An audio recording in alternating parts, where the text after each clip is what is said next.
We're in a negative routine, stuck in a rut, not expecting things to change. We've gone through disappointments, had setbacks. Now we've lowered our expectations, watered down our dreams.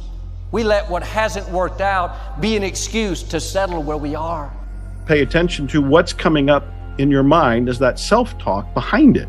Are you fully endorsing that belief? And are you starting to go to socials or go online or join some groups or matchmaking, this or that? I don't know what's out there, what people do today. But are you doing that? Or are you not taking any action at all because you're starting to think, I'm too old, I'm too fat, I'm too thin, I'm too whatever. And all the good ones are taken. These are limiting beliefs. And when we become aware of them, then we can move into questioning them and erasing them. You cannot attract thin from I hate being fat. Because if what you think about is what expands, and what you're thinking about is hating being fat, then hating being fat is what you will continue to manifest. You act upon what you think about. You cannot attract prosperity from an inner consciousness that says, I hate being poor, I despise being poor. Because if you despise being poor, if you're angry about being poor, then being angry about being poor or despising it is what you will continue to act upon, and you'll be able to say, see? Now it gets worse. You cannot manifest what you want if your attention is on what is. If your attention is on what is and the circumstances of your life, that's where your thoughts are, then you will continue to create what is into your life. You've got to figure out a way to get your mental images, your energy, your attention, your higher awareness off of what is and onto what you want. And every time your thoughts are on what is, you shift it to what do I want? At the end of the day, all those things in your head that seem like you could never get over them, you've made them up. You've decided to obsessively focus on those things. And as Oprah said, what we dwell on is who we become. And think about that for a second. Think about today. Just audit your thoughts. What did you spend your time thinking on? Did you obsessively think about the way that things could go right? Or did you obsessively think about the things that could go wrong? Studies made of the lives of literally thousands of successful people have shown that they radiate confidence, assurance. They expect success, and they get success. You can spot these people by the way they walk, by the way they look and act. You can feel it about them when they enter a room. They may be short and fat, or tall and thin, or any combination in between. But they have about them the attitude of success. The easiest and most effective means of forming a good attitude habit is to begin to act as though you have a good, positive, expectant attitude toward life. That's right. Begin right now to walk, act, and look as though you belong to this group. If you're already in the top 5%, you'll know what I mean. If you've never tried it, you'll be amazed at what happens. Actions trigger feelings, just as feelings trigger actions. Most of us are just driven by our conscious mind. We're listening to our thoughts, as we mentioned earlier. Most of us think we are our thoughts. Most of us think our thoughts are the only things that we have in terms of choice. So the thought comes in, we obey the thought, and our life just keeps stuck. We're just cycling through the same old problems. For most people, it's a relationship problem. Another person might have a health problem. Another person a financial problem.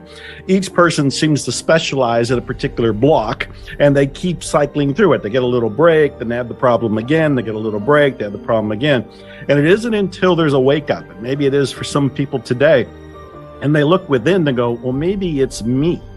Maybe there's something in me that's running, a program that's running that is creating and recreating and rerunning the very same problem, especially when it's different for each person. We've each got a different program, so it keeps running there. That's the first level, is to realize there's something deeper. The moment that you catch yourself being distracted, the moment you catch yourself starting to worry, the moment you catch yourself drifting to the future or drifting to the past, that's a moment of tremendous power, because you basically just woke up. You basically just noticed that you're not here in this particular moment. So use that wake-up call, 5, 4, 3, 2, 1, and ground yourself in this moment. The best way to ground yourself in the moment is to look for something in this particular moment that you can savor. Now, I'm using the word savor on purpose because it's the word that psychologists use to describe what happens when you find something in this moment right now, right here, right now, to focus on and to appreciate. So if loving yourself is going to move you towards your goals, then we're going to do it, even if you don't think that you're worth it. If pushing to grow and get better is going to move you towards your goals, then we're going to do it, even if it doesn't feel like you deserve it.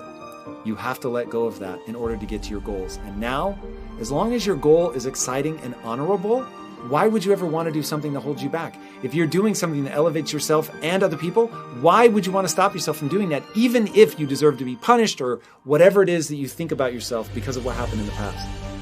It doesn't make sense. Free yourself from that. Allow yourself to contribute to yourself and others. Contribute as big and aggressively as you want, as you possibly can. To notice its pointlessness, its untruths, to notice that you don't want it because you don't want it. When you notice it, you are the awareness, and you as the awareness don't want it. The pain body wants it. So the awareness has to come in so that you break the link between your pain body and your thought processes. That is the key, is to sever the link between your thought processes and the pain body. In order to sever the link between those, there needs to be enough awareness, presence. Only the presence can sever the link. The presence comes in, and so you no longer, the emotion is no longer controlling your thought activity. That's the key, and that's the beginning of the end. Your goal is to be happy, confident, and optimistic. The way that you achieve this is by making these positive responses so automatic that you remain predominantly happy, confident, and optimistic, no matter what happens. You can achieve this result by taking specific, proven, practical steps that have been used by millions of people and which work with virtually unfailing certainty.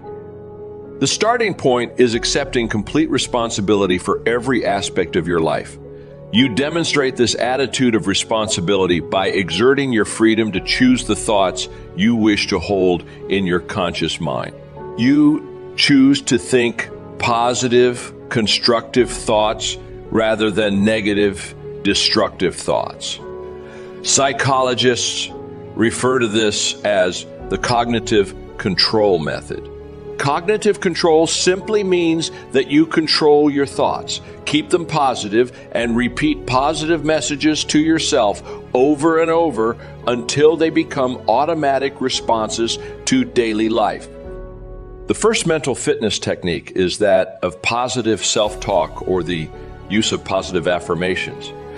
The way you talk to yourself has an inordinate impact on your thinking and feeling. Many researchers, including Dr. Martin Seligman of the University of Pennsylvania, have discovered that high-performing men and women talk to themselves differently from low-performing men and women.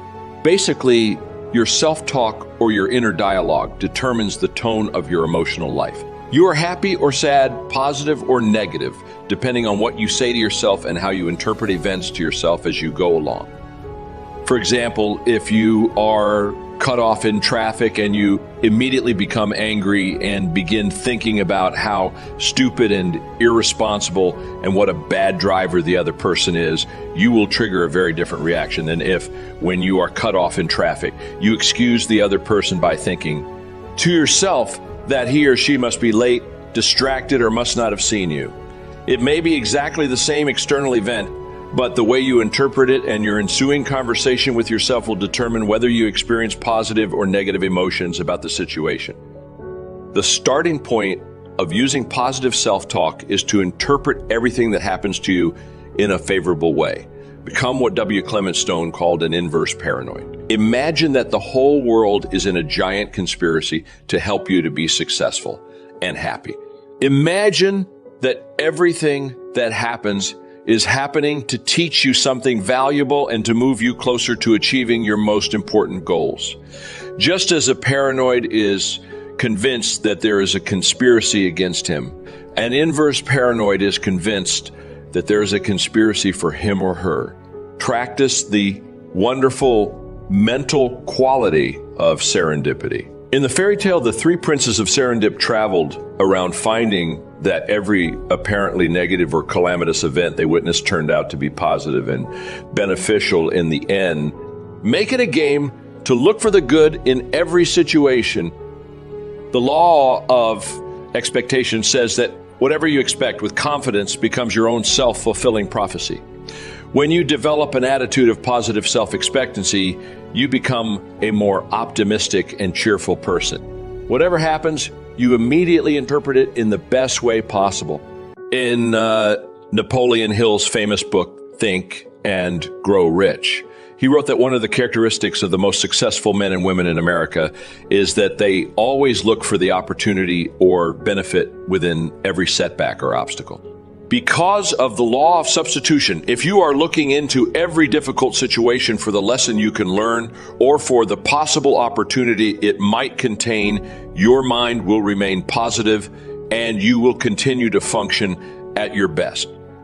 Whenever you think of an upcoming event, talk to yourself in positive language. Perhaps the most powerful affirmation of all for building self-confidence is for you to repeat over and over, 50, 100 times per day, the words, I can do it, I can do it, I can do it. These simple words are the verbal antidote to the fear of failure, which, as you know, is the great destroyer of self-confidence and probably the primary reason for failure in adult life. However, you can diminish the fear of failure in any situation by repeating, I can do it, I can do it, I can do it. Whenever you think of an event that causes you to feel nervous or insecure, whenever you have something coming up that fills you with trepidation, exert your powers of self-talk and self-suggestion by saying, I can do it, to cancel out and override any negative emotions associated with it. The most powerful affirmation for building self-esteem are the words, I like myself, I like myself, I like myself. These simple words, repeated often enough with energy and enthusiasm, will eventually be accepted by your subconscious mind. As your subconscious mind accepts this message of self-liking, your self-esteem goes up and your ability to perform and your levels of effectiveness improve in every area of your life. If you want to do your work better, just say, I love my job. I love my job. I love my job. In their best-selling book, Success Through a Positive Mental Attitude. Clement Stone and Napoleon Hill recommend that you repeat several times a day the words, I feel happy, I feel healthy, I feel terrific. One of my favorite affirmations, whenever I'm worried about anything, is to cancel it by saying, I believe in the perfect outcome of every situation in my life. I believe in the perfect outcome of every situation in my life. You will find that it is almost impossible to worry and fret about anything while you are repeating this kind of positive message to yourself.